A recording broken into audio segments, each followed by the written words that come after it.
esta hora que esta sangre hermana no se haya derramado estérilemente.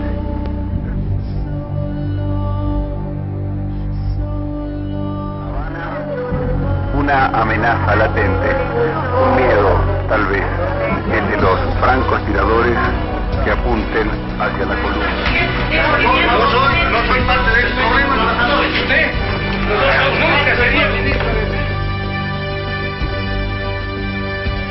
El general García Meza no es un cobarde, y eso lo saben todos.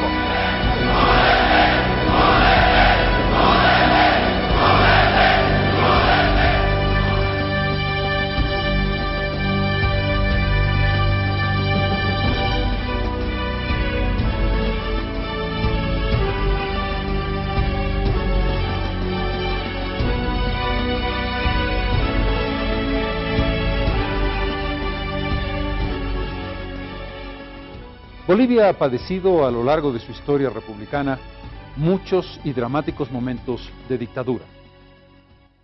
En la segunda mitad del siglo XX, el periodo entre 1964 y 1982 estuvo fundamentalmente signado por el color militar.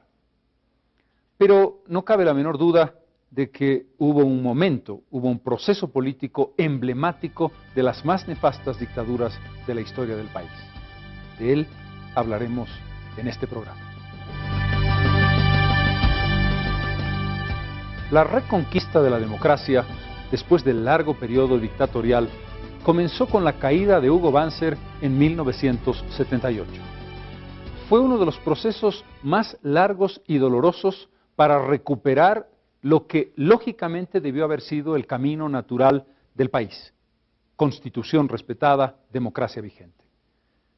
Pero, ¿cómo es que se logró esa recuperación? Arrancándole a la pertinacia de la dictadura la posibilidad y finalmente el derecho del pueblo de autogobernarse, como dice la Constitución Política del Estado. Uno de esos momentos, quizás el más difícil de todos, fue el golpe de julio de 1980. Antes se había producido ese turbulento e ilógico golpe de 1979, que devino en la llegada a la presidencia de la nación de la única mujer que gobernó Bolivia en el siglo XX, Lidia Gayler Tejada. El tránsito de ese breve periodo democrático presidido por Lidia Gayler estuvo saturado de problemas, lleno de piedras en el camino, a pesar de los esfuerzos ímprobos de la presidenta por llegar exitosamente a un proceso electoral que era su gran desafío.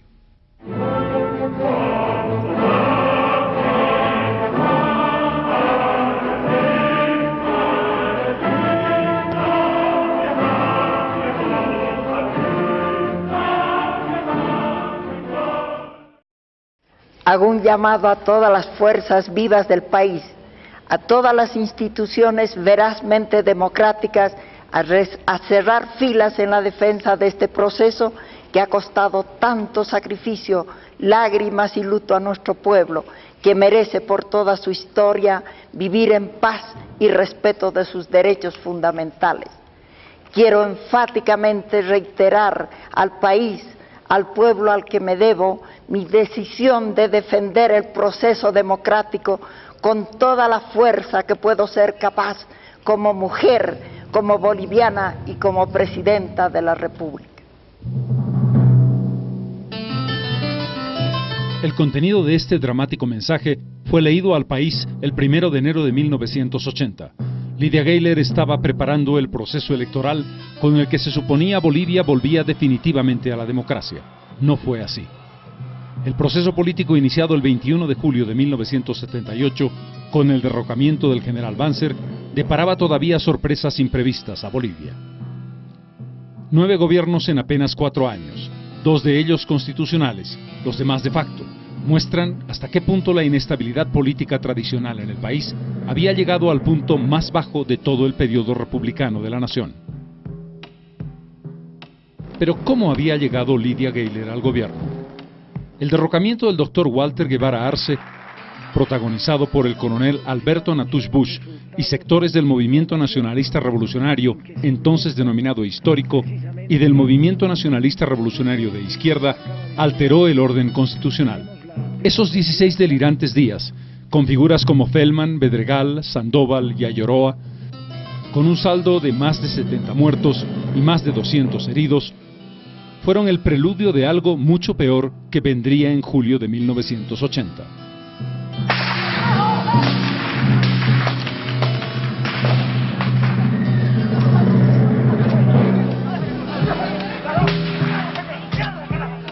Entonces, sin embargo, se logró una solución que permitió el retorno a la democracia. Lidia Gayler Tejada era presidenta de la Cámara de Diputados y se consiguió un acuerdo con las Fuerzas Armadas. Volvía la democracia, pero no volvía el doctor Guevara. Fue ciertamente una sesión constitucionalmente cuestionable. El caso es que el 16 de noviembre de 1979, el presbítero Leónidas Sánchez tomó juramento a la nueva presidenta del país, la única mujer que ha gobernado en nuestra historia republicana.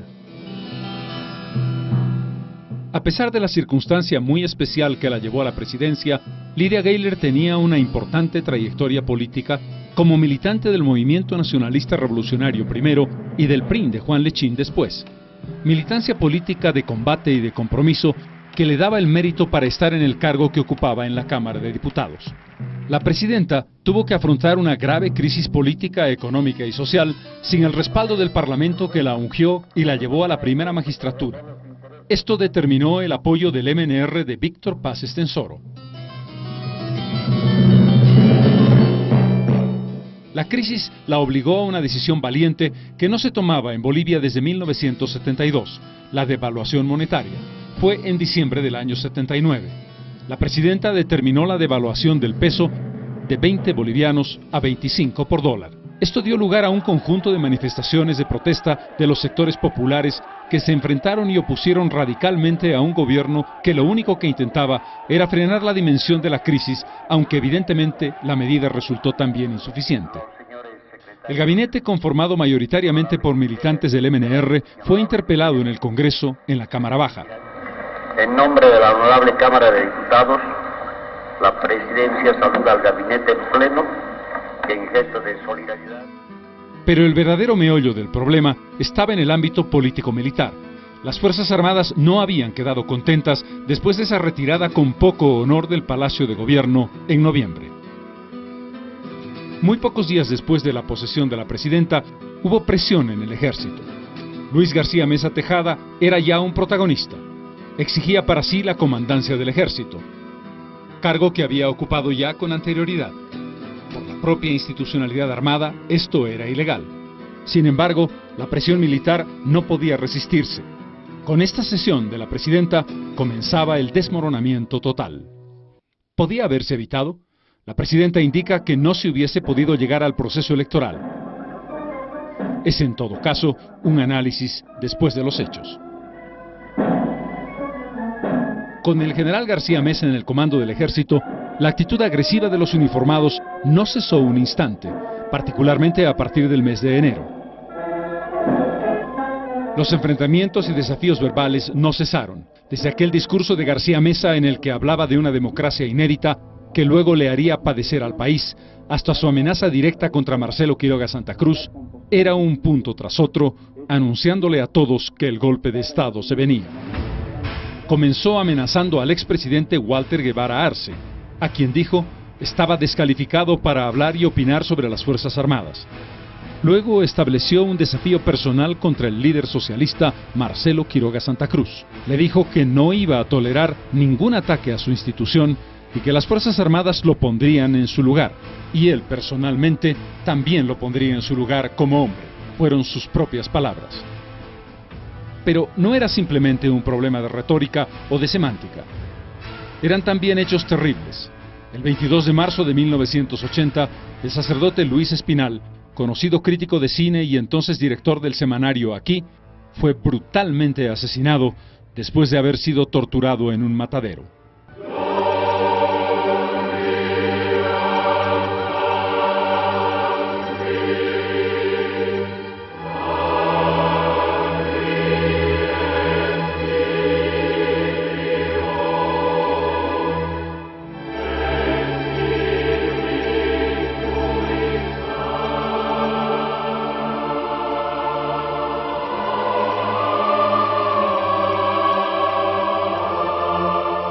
Todos atribuyen este asesinato a la presencia de Luis Arce Gómez, que entonces dirigía la sección segunda del ejército. El coronel Arce Gómez había hecho ya una entrada en público cuando secuestró toda la documentación del Ministerio del Interior, a cuya cabeza estaba absolutamente inerme, como se pudo comprobar, Jorge Zelum Bacadíes. Esos documentos de información confidencial fueron vitales para el proceso represivo iniciado el 17 de julio del año 80. El 2 de junio de ese año se produce otro acontecimiento trágico. Una avioneta que debía transportar al expresidente Hernán Siles Zuazo, que conducía al futuro presidente Jaime Paz Zamora y a 4 militantes de la UDP, más el piloto, cayó a tierra envuelta en llamas a poco de su despegue de la ciudad de La Paz. El accidente tuvo consecuencias trágicas. Murieron todos sus ocupantes, a excepción de Jaime Paz Zamora, que en arriesgada y valiente acción logró salvar la vida, aunque con gravísimas quemaduras. Nadie se tragó entonces, ni hoy, que eso fue un accidente. En esos días, en plena campaña electoral, una bomba estalló cuando una manifestación favorable a la UDP pasaba por el Prado de La Paz. El saldo, 2 muertos y 40 heridos. Fue también parte del terrorismo amedrentador que estaba preparando el golpe de Estado. Pero las cosas llegaron a un punto tal que el propio comandante del Regimiento Colorados, encargado de la protección de la Presidenta de la República, intentó agredir a esta en la residencia presidencial. Esta vergonzosa actitud del teniente coronel Carlos Estrada Estrada marcaba exactamente el nivel de prepotencia al que habían llegado algunos sectores de la cúpula militar. Sin embargo, esto no fue óbice para que en ese juego de preparación del golpe, los altos jefes militares hablaran permanentemente de lealtad al régimen. Luis García Meza tuvo un encuentro con los máximos dirigentes de la COB y un apretón de manos con Juan Lechino Oquendo. También se comprometió ante la presidenta a resguardar el proceso democrático. Igual profesión de fe, con titulares de periódico incluidos, se podían escuchar de altos jefes como el comandante de las Fuerzas Armadas, el general Reyes Villa. Pero la sensación de la proximidad del golpe era más que evidente. El Consejo Nacional de Defensa de la Democracia, reunido en la COB, advirtió sobre esta posibilidad inminente. Constituyendo una firme garantía que junto a la disposición democrática de todos los trabajadores de la COB y el pueblo boliviano, serán el freno, como en noviembre del 79, capaz de impedir triunfe la fuerza. A pesar de todo, el 29 de junio se llevaron a cabo las elecciones nacionales para elegir presidente y vicepresidente del país. Por eso que yo advertí que, los cambios se produjeron. La señora Gayler cumplió su palabra, presidir unas elecciones limpias que ganó nítidamente Hernán Siles Zuazo de la Unidad Democrática y Popular, entonces acompañado por Jaime Paz Zamora como candidato vicepresidencial. El 38.7% de los votos marcaba una nítida diferencia con el seguidor más inmediato, el doctor Víctor Paz Estensoro del MNR, que obtuvo solo el 20% de los votos. El tercer lugar fue ocupado por el general Hugo Banzer Suárez de ADN con el 16.8%. Y un cuarto lugar, realmente significativo, por el líder socialista Marcelo Quiroga Santa Cruz, que obtuvo casi el 9% de los sufragios nacionales. Faltaban apenas 18 días para su inmolación. El proceso político había llegado a un punto de no retorno. La cúpula golpista no estaba dispuesta, por supuesto, a aceptar el triunfo de Hernán Siles y menos a entregarle la presidencia. De ese modo, llega el fatídico 17 de julio. Hasta el momento que recibí una llamada telefónica, más o menos cerca a las 6, 7 de la noche, donde textualmente me decían: señora Gayler, están llevando su renuncia por instrucciones del general Luis García Meza para que la firme.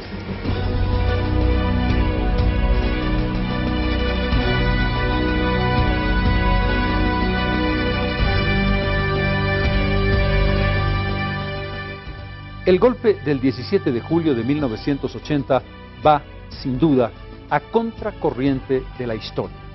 Es un golpe de Estado que trata de frenar lo que es la conquista de la libertad y que además se hace basado en las premisas más ignominiosas.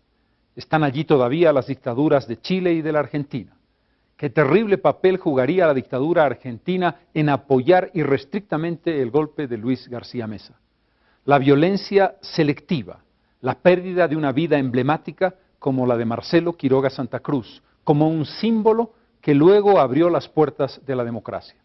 La historia del golpe del 17 de julio es una historia terrible que ahora recordamos.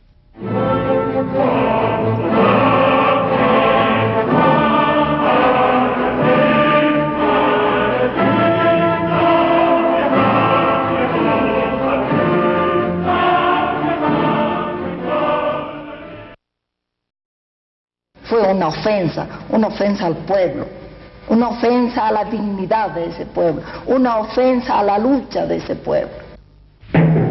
Jueves 17 de julio de 1980.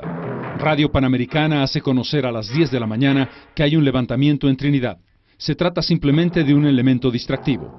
La respuesta popular es que el CONADE, Consejo Nacional de Defensa de la Democracia, se reúne en la sede de la COB. Es precisamente lo que los golpistas esperan: tener a los líderes sindicales reunidos en un solo lugar. La reunión del CONADE se produce con la presencia de destacados líderes como Juan Lechín, Simón Reyes, Marcelo Quiroga Santa Cruz, Óscar Eid Franco y otras importantes personalidades. Por cuanto el asalto se da con descargas permanentes y sostenidas y sin que por un espacio de unos 30 minutos quizás dejen de disparar. Esto crea lógicamente una situación de inmovilidad, de parálisis y de muy pocas posibilidades de acciones, reflejos para tomar una y otra iniciativa. En un cuarto estamos creo que 3, 4, 5 minutos.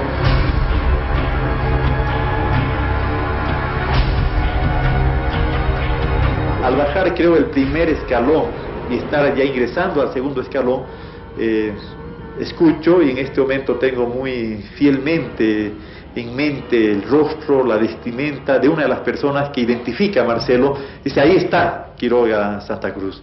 Entonces inmediatamente él es separado, pero fue instantáneo, fue cosa de segundos, cuando se lo aparta Marcelo de las filas, que otra persona que está con la metralleta en la mano, que en este momento también lo tengo bastante identificado en la mente, en el que hizo una dispara de inmediato, fue una ráfaga.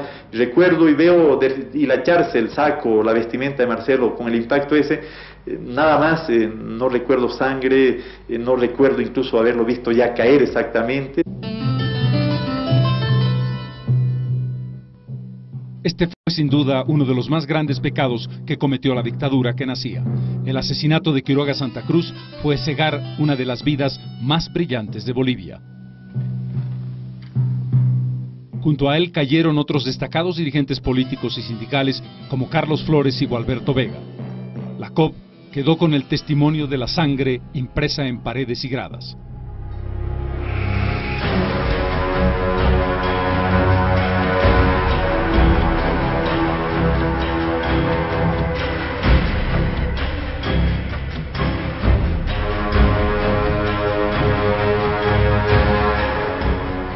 Ese edificio fue destruido pocos días después. El protagonista, Luis Arce Gómez, no se quería dejar recuerdo alguno de esa aciaga jornada. El criterio del gobierno era demoler este edificio porque él representaba el engaño que había sufrido el trabajador boliviano. Es una medida de hecho, porque nosotros creemos que este edificio ha sido la representación del caos y la anarquía y de que se ha engañado a los trabajadores mezclando el problema laboral con el asunto político. Los dirigentes políticos reunidos en el CONADE fueron trasladados al Estado Mayor y allí fueron presos y torturados durante días, no solamente por esbirros bolivianos, sino también por agentes paramilitares argentinos, como contribución de la dictadura de Rafael Videla y el famoso, tristemente famoso, proceso argentino. En cuclillas, vista al piso, nosotros teníamos que marchar y llegamos a las caballerizas y ahí nos ordenaron tendernos de bruces y ahí donde se procedió en muchos casos a torturarnos, y es el caso que a mí me ubicaron ya seguramente que sería a medianoche del día 18, y donde estando así de bruces Simultáneamente se producía un drama similar en el Palacio de Gobierno. La presidenta había convocado de emergencia al Gabinete Nacional y reunido allí fue sorprendido igual que los dirigentes de la COB. Eran los días en que ambulancias recién llegadas para la Caja Nacional de Seguridad Social se convirtieron paradójicamente en máquinas de terror. Se transportaban allí por las calles de la sede de gobierno a paramilitares encargados de desbaratar la democracia y asesinar a líderes prominentes. Esos mismos paramilitares asaltaron el Palacio de Gobierno, irrumpieron en el Salón de Gabinete y sacaron empellones y patadas a los ministros de Estado. Muchos de ellos fueron hechos prisioneros por varios días. La presidenta, mientras tanto, acompañada del ministro de Relaciones Exteriores, fue trasladada a la Casa Presidencial. Con la fuerza de los tanques y la prepotencia del poder armado, los militares le presentaron un documento redactado por ellos para obligarla a renunciar a la presidencia. Y tuve que firmar obligadamente frente a lo que me venía encima, mis ministros presos, los paramilitares en la calle, la central obrera tomada, los medios de comunicación exactamente igual, acallados, toda una situación anormal. Y aún eso más, aún así más me humillaron, me pidieron que leyera esa renuncia.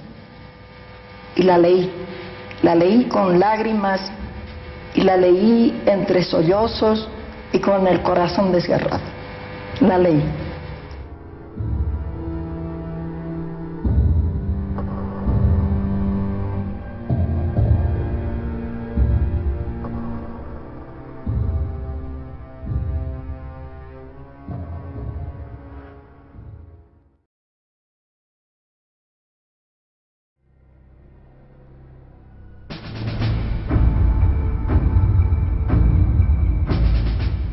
Como nunca había ocurrido en el pasado, los golpistas no juraron en el Palacio de Gobierno. Atrincherados en el gran cuartel de Miraflores, en traje de faena, juraron a la presidencia ante nadie. Presidía la Junta Militar el general Luis García Meza Tejada, acompañado del general de aviación Waldo Bernal Pereira y del almirante Ramiro Terrazas. Nosotros estamos hablando de un gobierno de reconstrucción nacional. Estamos hablando de un gobierno de austeridad y de honradez, y yo denuncié la vez pasada, cuando estaban todavía el gobierno de la señora Gayler con su circo, que los mismos diputados estaban haciendo el contrabando despectivo. Los acompañaban como ministros de Estado Javier Cerruto Calderón, Luis Arce Gómez, Armando Reyes Villa, Óscar Larraín Frontanilla, José Sánchez Calderón, Ariel Coca Aguirre, Mario Guzmán Moreno, Augusto Calderón Miranda, Avelino Rivero Parada, Carlos Morales Núñez del Prado, Julio Molina Suárez, Líder Sosa Salazar, René Guzmán Fortún, Arturo Beizaga Barrón, Fernando Palacios, Francisco María Casalas, Mario Escobar y Guerra, y finalmente también, como ministro, Waldo Bernal Pereira.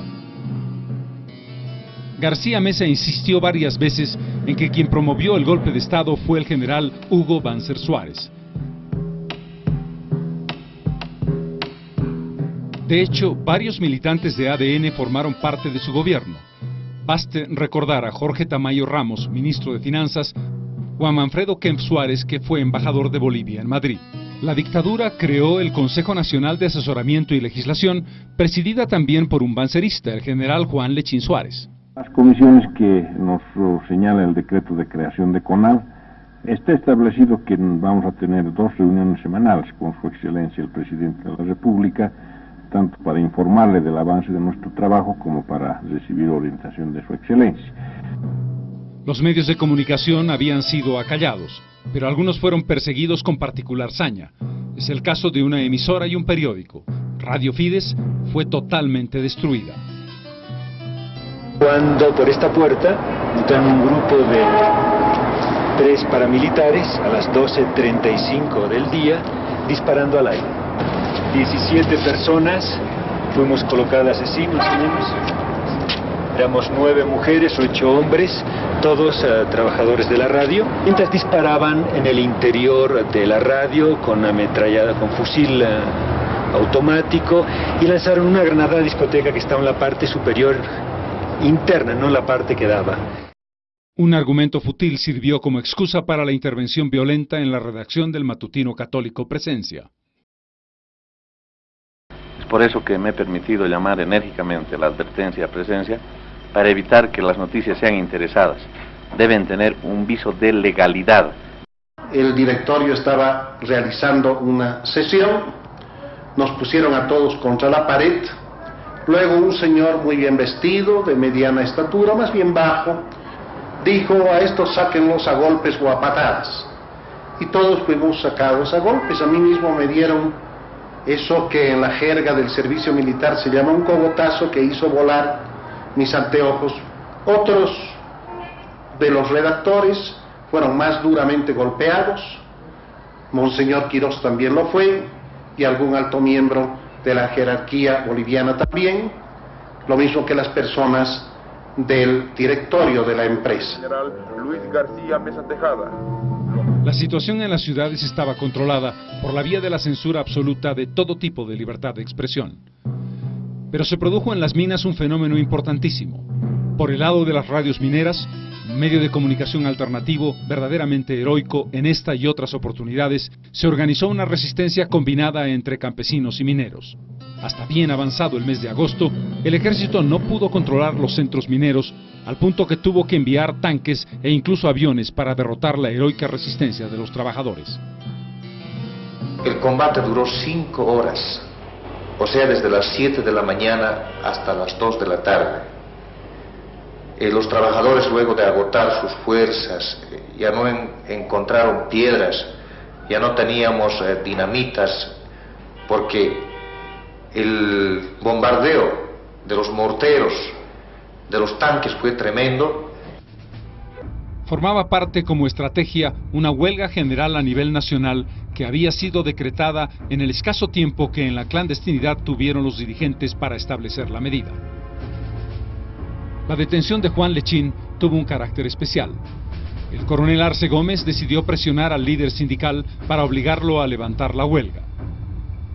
Una dramática conversación que fue transmitida por la televisión nacional mostraba al ministro del Interior con el líder obrero, a quien después se supo habían amenazado con la propia vida de su hijo, diciendo que la huelga tenía que levantarse. He charlado con el señor Lechín, he charlado con el señor Reyes, bueno, y veo la población y veo cómo se está viviendo en Bolivia. Yo felicito. ¿Quién no recuerda de esos días aciagos el famoso toque de queda? A las 9 de la noche no se podía circular. En las principales ciudades del país no paseaba un alma. Centenares de personas eran arrestadas y trasladadas o al estadio o a algunos lugares de reclusión donde tenían que pasar la noche. Otras tenían menor suerte y fueron directamente baleadas sin previa pregunta. Mientras el Canal 7 emitía exactamente a la hora del toque de queda la telenovela Rosa de Lejos, que todos recuerdan como parte de ese proceso dictatorial. Estaban dando la telenovela, por eso nadie miró para afuera. ¿A dónde van los desaparecidos? Buscan el agua y en los matorrales. El general Luis García Mesa estaba entonces henchido de soberbia. Se permitió decir que el sistema que él había implantado iba a durar por lo menos 20 años. Y por supuesto a quien emulaba y estaba próxima era al dictador chileno Augusto Pinochet. Al punto que vimos a altos oficiales del ejército vestidos copiando el uniforme militar de Chile. Pero el otro nombre que causaba temor en Bolivia era Luis Arce Gómez. El ministro del Interior era el encargado de la tarea sucia, o por lo menos la más sucia del gobierno.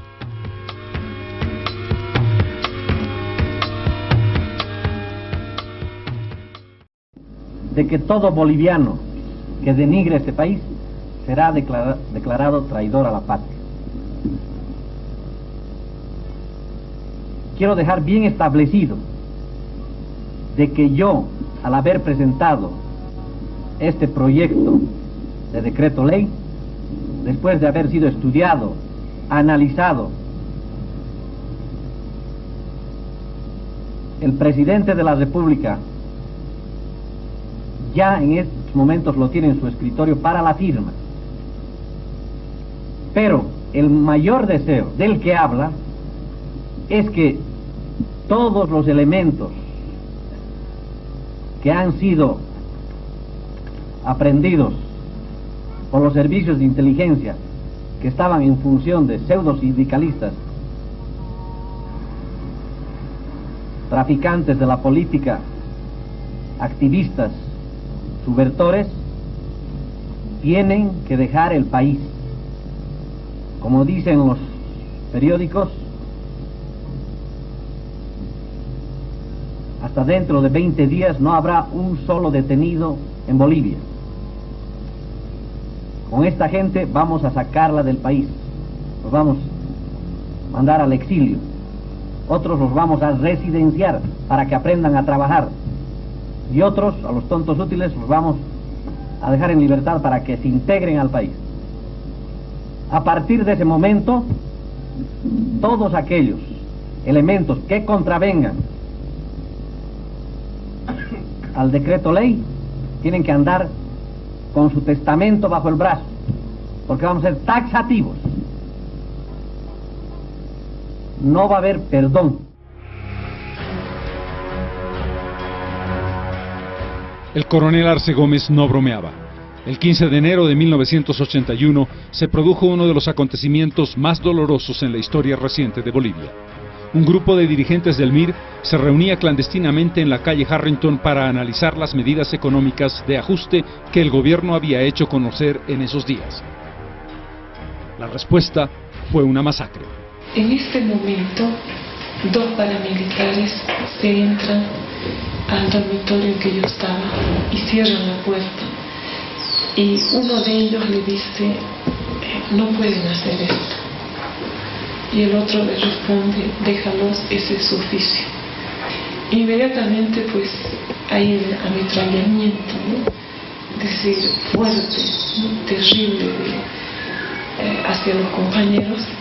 Es decir, fue tan fuerte, fueron tan fuertes y seguidos los disparos que el piso se movía y entra un olor muy fuerte a pólvora, de tal manera que yo me tengo que tapar la nariz para no sentir los efectos, y yo logro escuchar pues algunos quejidos, ¿no? Y en ese momento logro ver, ¿no? Cuando se abre la puerta al compañero Artemio Camargo, ¿no? Es decir, lo veo cuando se estaba muriendo, es decir, él expulsaba saliva por la boca, ¿no? Y inmediatamente después, pues, minutos, ¿no? Deben ser fracciones de segundos, él queda totalmente sin vida. Inmediatamente después el compañero Barrón es descendido también al segundo piso de la azotea y ametrallado inmediatamente. Y uno de ellos dice, este perro todavía está caliente. Y hay un disparo más.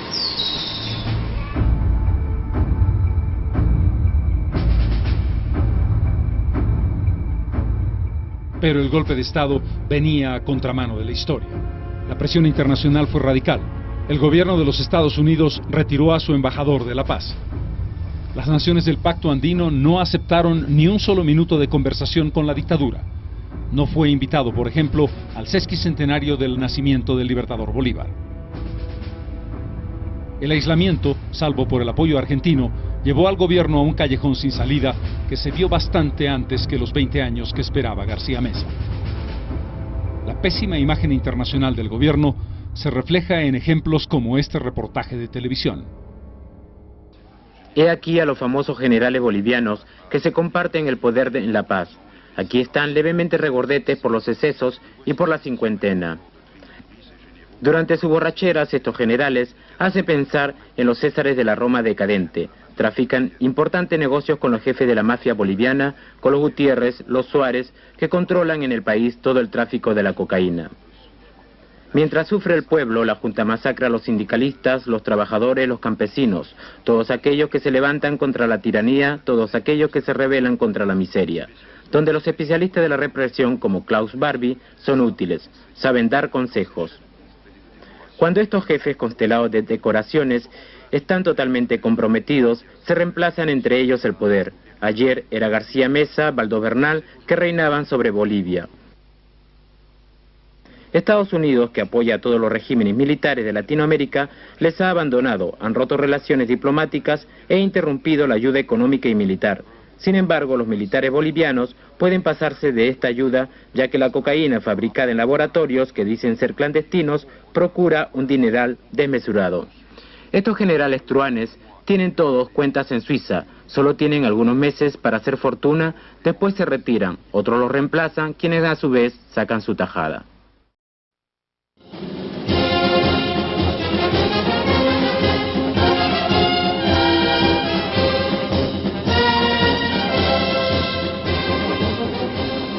Gobernar es difícil, criticar es fácil. No se resuelve en pocos meses lo que se destruyó en muchos años. Si hemos llamado a nuestro gobierno de reconstrucción nacional de las Fuerzas Armadas, es porque nos proponemos extirpar todo lo malo y sentar las bases de un profundo y duradero resurgimiento del país.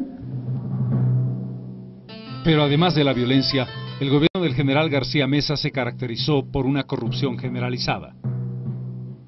Los hechos más importantes tienen que ver, por ejemplo, con las piedras semipreciosas de La Gaiba, un contrato absolutamente increíble entre una empresa brasileña y los 3 comandantes, como si estos fuesen propietarios del territorio nacional. Contrato denunciado por el periódico Meridiano con mucha valentía, que marcaba el punto más alto y grave del enriquecimiento ilícito de los generales. Tenemos la certificación de que se manejaron en una sola oportunidad unos 10.000 o 12.000 kilos de piedras seleccionadas que por entonces, según las investigaciones también que logramos hacer, tenía cada kilo el valor de $100 en el mercado brasileño. No contentos con una relación de dependencia con la Argentina, que incrementó la deuda boliviana en $400 millones, el soporte de dictadura a dictadura facilitó la acción para 2 negociados importantes, los llamados carritos Jane, que se oxidaron durante décadas encerrados en algún lugar del país, y el negociado de Puerto Norte. También se estableció un tipo arbitrario de concesión de tierras a familiares de quienes estaban ocupando importantes cargos del poder, concesiones que han tenido vigencia hasta hace muy poco tiempo. Y en el límite de lo impensable, la piscina olímpica de Alto Obrajes. Los vidrios Ray-Ban que se importaron especialmente para esta notable infraestructura arquitectónica fueron desviados mediante oficio y orden del Palacio de Gobierno para la construcción de diversas casas construidas por autoridades militares en barrios residenciales de La Paz. Internacionalmente, sin embargo, la imagen central del gobierno de García Meza fue el narcotráfico. La narcodictadura era, por ejemplo, uno de los marbetes que recibió el gobierno. Si bien el narcotráfico comenzó en Bolivia de modo significativo en la década de los años 70, la institucionalización de su funcionamiento con la protección oficial se dio precisamente al comenzar la década de los 80 con la instauración del régimen del 17 de julio. El narcotráfico fue el punto terrible de la dictadura y su elemento más representativo, Luis Arce Gómez, quien se hizo famoso entonces por un programa, 60 Minutos, y un periodista, Mike Wallace. En Bolivia circulaban clandestinamente copias de un cassette que fue demoledor para el gobierno. This report on the Minister of Cocaine takes on a special relevance. The Minister of Cocaine is the central figure in the most lucrative cocaine operation in the world, in Bolivia, source of 80% of the cocaine on this earth. Because it's an illegal business operating from a foreign country, it's impossible to pinpoint exactly how much money he and his countrymen make from the drug trade. The best guess is that it's around $1 billion a year, and the man you're about to meet has been taking a big personal cut of that. His name is Luis Arce Gómez, or more precisely, Colonel Luis Arce Gómez. Si fuera cierto, él debía haber... If this is true, where is the proof? These are nothing but allegations. En ese mismo programa se involucró a importantes miembros de la cúpula de gobierno de entonces, el exministro de Educación, Ariel Coca, el coronel Norberto Salomón, El general Echeverría, comandante de la 7ª División, que por diversos motivos estaban de acuerdo al programa, involucrados en una vasta red de narcotráfico nacional. Una compañía de taxis aéreos propiedad de Arce Gómez, uno de cuyos aviones fue precisamente el del accidente de Jaime Paz Zamora, fue involucrado en el tráfico de cocaína para la exportación de droga de Bolivia a otras naciones. El país no podía soportar una situación infamante como esta por mucho tiempo, y afortunadamente, en el seno de las propias Fuerzas Armadas, surgió una corriente que va a cristalizar muy pronto. Primero, la presión para que Arce Gómez salga del Ministerio del Interior. El general García Mesa lo trasladó al Colegio Militar. Allí se produjo un amotinamiento de los cadetes que exigían la renuncia de Arce Gómez, que finalmente se produjo. Pocos días después, en una valiente acción, el teniente coronel Emilio Lanza Armaza, comandante del CITE, junto a otros oficiales como los hermanos Galindo, se levantaron contra el gobierno e intentaron derrocarlo. Tras 2 esfuerzos fallidos, sin embargo, fueron exilados del país. A los malos bolivianos, así como a los extremistas, no les queda otra cosa que irse de Bolivia.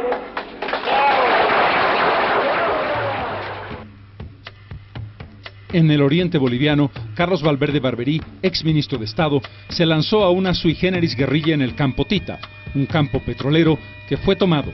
Un destacamento del ejército fue a reducir a los rebeldes y en un incidente todavía no aclarado, el general Gary Prado Salmón, comandante de la 8ª División de Ejército, fue herido gravemente. Hoy está paralítico. Los levantamientos militares sumaban y seguían. Los generales Luis Áñez y Humberto Cayoja intentaron también un golpe de Estado que estuvo a punto de cristalizar. Incluso un periódico sacó un titular que fue recogido poco antes de salir a la calle. El levantamiento fue asfixiado y ambos generales exilados del país. Pero la dictadura ya no tenía aire. Sus últimos estertores se dieron precisamente el 17 de julio, conmemorando el primer año del golpe en la Plaza Murillo. Un dirigente del transporte cruceño de apellido Antelo le pide al general García Mesa la medida de sus pantalones, haciendo alusión a su supuesta valentía. En esa misma jornada, García Mesa le anuncia al país que ha decidido quedarse como presidente. Pero era una vana ilusión. El 3 de agosto comenzaron a escribirse las últimas páginas. Un levantamiento en Santa Cruz de los generales Alberto Natusch Busch y Luis Áñez pedía la renuncia del gobierno, pero esta vez la cosa iba en serio. Y esta chicota, mi general, para que así usted maneje a los comunistas para que no vuelvan más a nuestra patria que es Bolivia. Porque... Tras un largo tira y afloja de negociaciones en las que incluso intervino la Iglesia Católica, Luis García Mesa decidió abandonar el poder. Un grupo de aventureros ha pretendido asaltar el poder.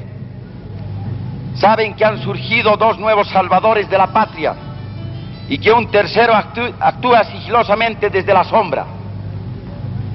Es por eso que al dirigirme a ustedes como el presidente de los bolivianos honestos y dignos, hago un llamado al pueblo para que conserve la serenidad frente a la provocación y llamado a la aventura.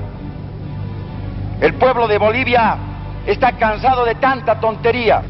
Que nadie se llame a error cuando afirmo que estamos al borde de un grave colapso. Ahora más que nunca Bolivia necesita de una cabeza, de un líder y de un conductor. El general García Mesa no es un cobarde, y eso lo saben todos. Pero por encima del orgullo, por encima de la vanidad, está la patria. Es por esas circunstancias que he decidido entregar la presidencia a la Junta de Comandantes.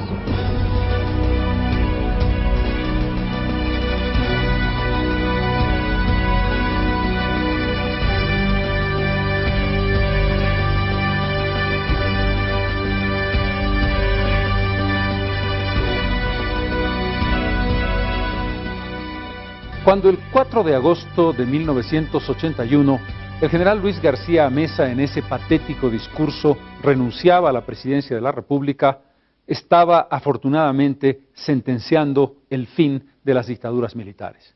Pero quedaría un coletazo todavía. Venía una junta de comandantes que duró 30 días, luego el gobierno de Celso Torrelio y finalmente el breve gobierno de transición a la democracia de Guido Vildoso Calderón. Estos acontecimientos muestran cómo la corrupción, la vinculación con el narcotráfico, el poder atrabiliario, el intento con esa irónica denominación de gobierno de reconstrucción nacional, de guardar alguna forma que justificase lo injustificable, marcó meses y años aún tan difíciles, tan terribles para el país. Pero fue el final de un proceso dictatorial.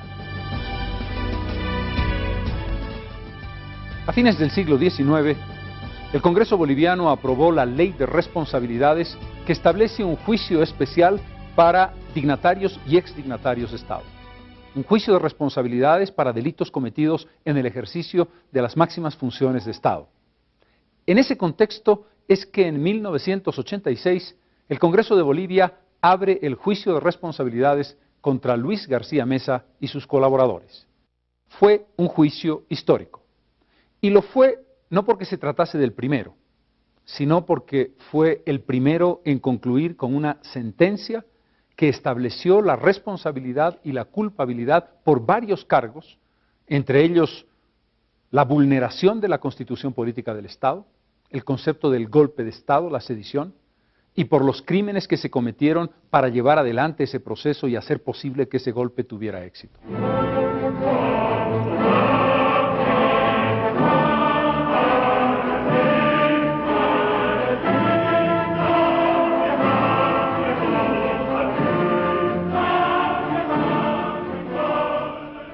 Te niego, te ignoro. No recuerdo en este momento. No conozco en absoluto, señor presidente. No tengo conocimiento, señor presidente. No conozco nada, señor.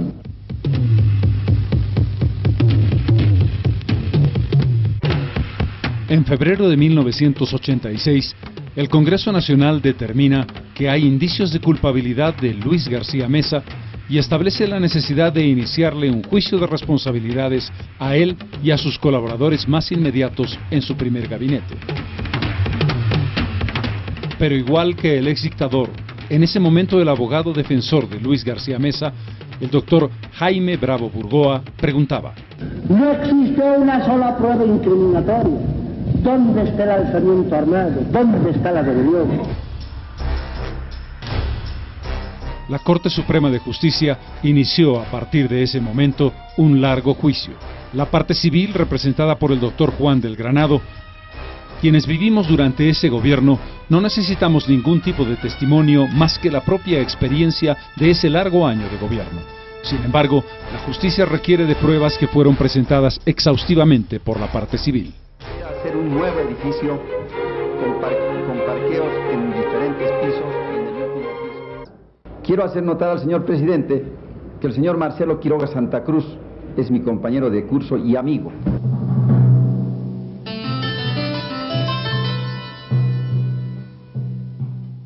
Ocho fueron los grupos de delitos que consideró la Corte Suprema de Justicia en este juicio. Delitos contra la Constitución, sin duda el grupo más importante. Asalto a la COB y asesinatos. Genocidio y masacre sangrienta en la calle Harrington. El caso La Gaiba. El cobro de cheque de $278,000. Piscina olímpica. Equipos petroleros y Puerto Norte. Ella, en comisión de presidente de facto, dispuso la masacre de Caracoles y de los centros mineros.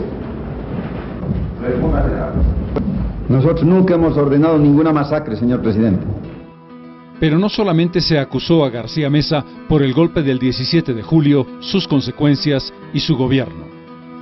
Apareció también implicado en el robo de los diarios de Ernesto Che Guevara, que durante el gobierno de la UDP estuvieron en subasta en una prestigiosa firma en Londres. La recuperación de los diarios, que afortunadamente pudo lograrse, fue un largo y tedioso trámite. En realidad, sin embargo, nunca se pudo probar que Luis García Meza estuviera involucrado en el robo de ese diario. Por esa acusación, el Congreso Nacional determinó que Luis García Meza fuese puesto inmediatamente en prisión. Pero fue inútil. Una profunda red de protección comenzó a funcionar en todo el país. y durante 5 años y 2 meses, García Meza pudo vivir tranquilamente y en libertad, de casa en casa, con el apoyo de amigos que probablemente él había ayudado cuando fue gobierno. García Meza burló sistemáticamente a la justicia. Durante mucho tiempo se dijo también que estaba en territorio boliviano, y eso fue cierto hasta 1993. Al comenzar ese año, ante un cerco que era cada vez más evidente, García Meza se trasladó de Bolivia al Brasil y durante un año vivió allí en Sao Paulo. En cambio, el camino exactamente inverso fue recorrido por el ex coronel Luis Arce Gómez, quien nunca se presentó a declarar al juicio de responsabilidades en su contra. Fue declarado, por tanto, rebelde y contumaz, igual que luego lo fuera García Meza.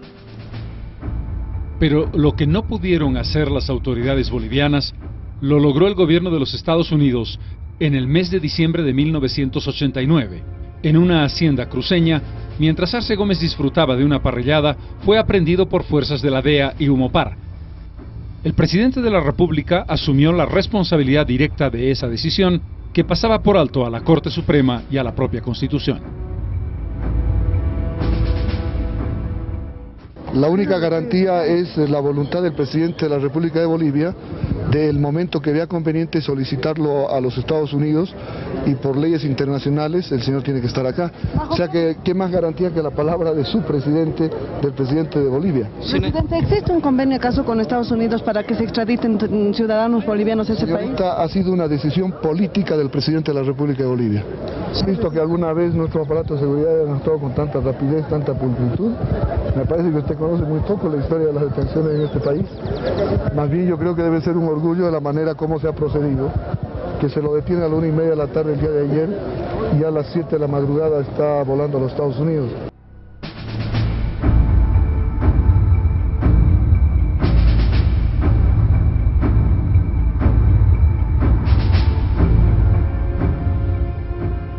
La opinión pública dividió sus sentimientos entre la condena a la forma en que se procedió, pero la alegría íntima de saber que uno de los máximos responsables de la dictadura iba a ser juzgado y, como efectivamente ocurrió, condenado en Estados Unidos a 30 años de cárcel. Fue un secreto homenaje a Luis Espinal, porque la sentencia se conoció un 22 de marzo, el día en que el sacerdote jesuita había sido asesinado en 1980. Arce Gómez cumplió 18 años de prisión en los Estados Unidos. Beneficiado con una reducción de pena, fue luego expulsado de ese país y trasladado a Bolivia. Llegó al Aeropuerto Internacional del Alto el 9 de julio de 2009 para cumplir la sentencia de la Corte Suprema de Justicia de Bolivia, que lo había condenado a 30 años de cárcel sin derecho a indulto por asesinato y otros delitos conexos en la dictadura de Luis García Meza. Inmediatamente fue trasladado al penal de Chonchocor.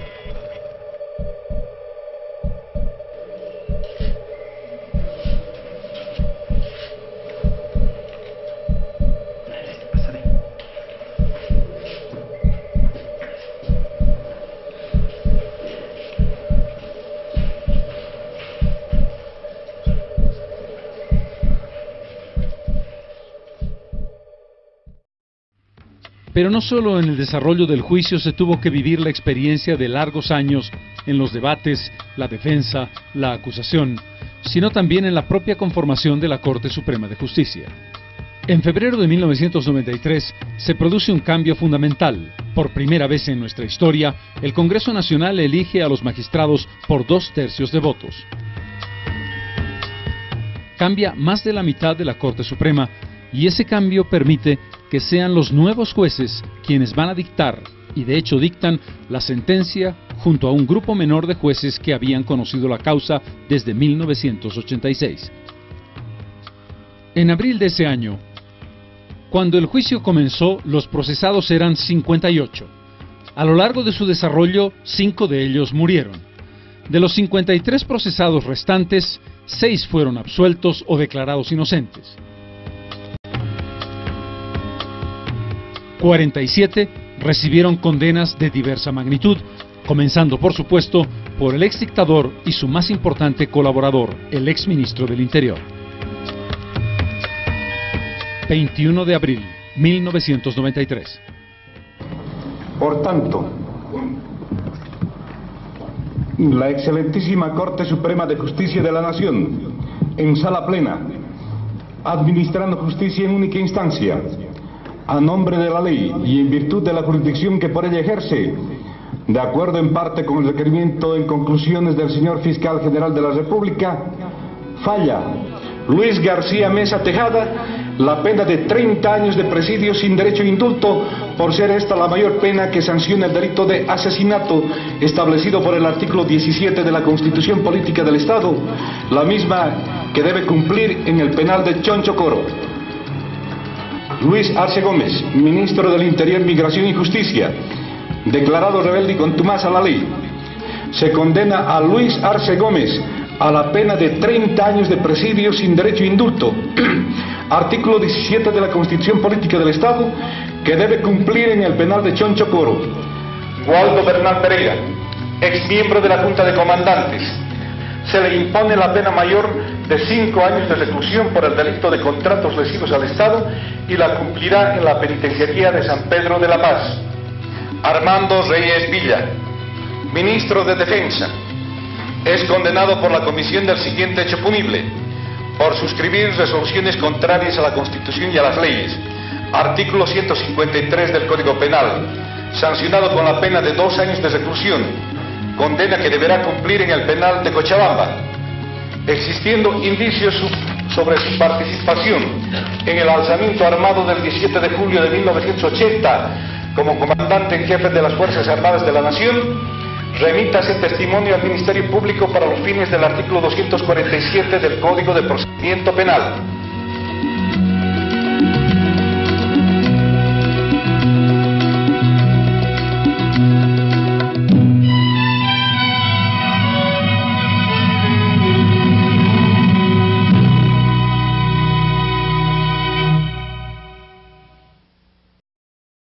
Yo creo que este es un día histórico que la Corte Suprema ha cumplido de acuerdo a ley.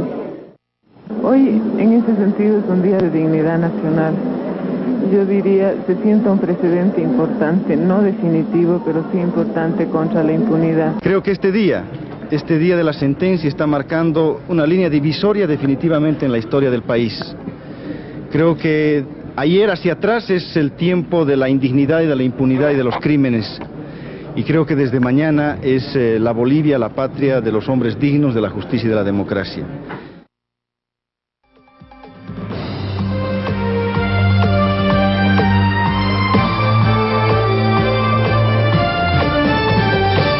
O general Garcia Mesa foi preso hoje de manhã num apartamento da zona sul de São Paulo. Junto com ele estava o coronel Gualberto Rico, também boliviano. A Polícia Federal apreendeu com eles $45 mil e vários documentos falsos que eram usados pelo general Mesa. O delegado Roberto Precioso Júnior contou que eles não ofereceram resistência, apenas tentaram convencê-lo de que era brasileiro. Tenho a consciência tranquila, não cometi nenhum crime. Pessoas que morriam do quê? Quando morreram? No seu governo. No murieron en mi gobierno ninguna persona. Murieron políticos, pero ya por cuestiones políticas entre políticos. Dizia-se que o senhor comandou um golpe em benefício de vendedores, de traficantes de cocaína. O que o senhor diz disso? Política. Garcia Mesa vai ficar preso numa cela especial da Polícia Federal em São Paulo e deverá ser extraditado para Bolívia. El viernes 11 de marzo, el día de hoy, Luis García Mesa es aprehendido en horas de la mañana en el barrio de Guarulhos, cerca del aeropuerto de San Pablo. Había pasado apenas un año desde que fuera condenado en Sucre a 30 años de cárcel. El proceso de extradición duró casi un año en la Corte Suprema de Justicia del Brasil, que finalmente aprobó la extradición del exdictador. El 15 de marzo de 1995 llega al Aeropuerto Internacional de El Alto Luis García Mesa.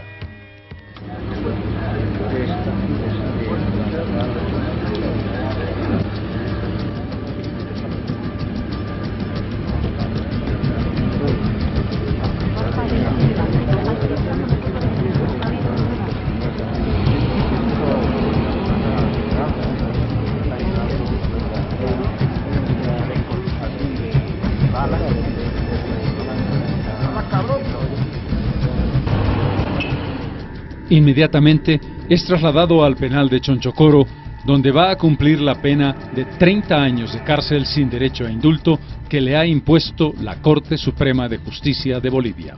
Tenemos conocimiento ya que dentro de pocos minutos más el general García Mesa estará en ese recinto penitenciario.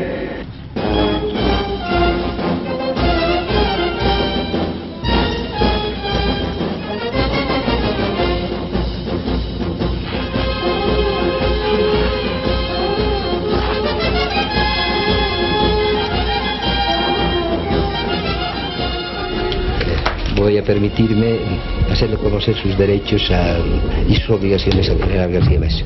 No me arrepiento. Si tendría que hacer otra, lo hago.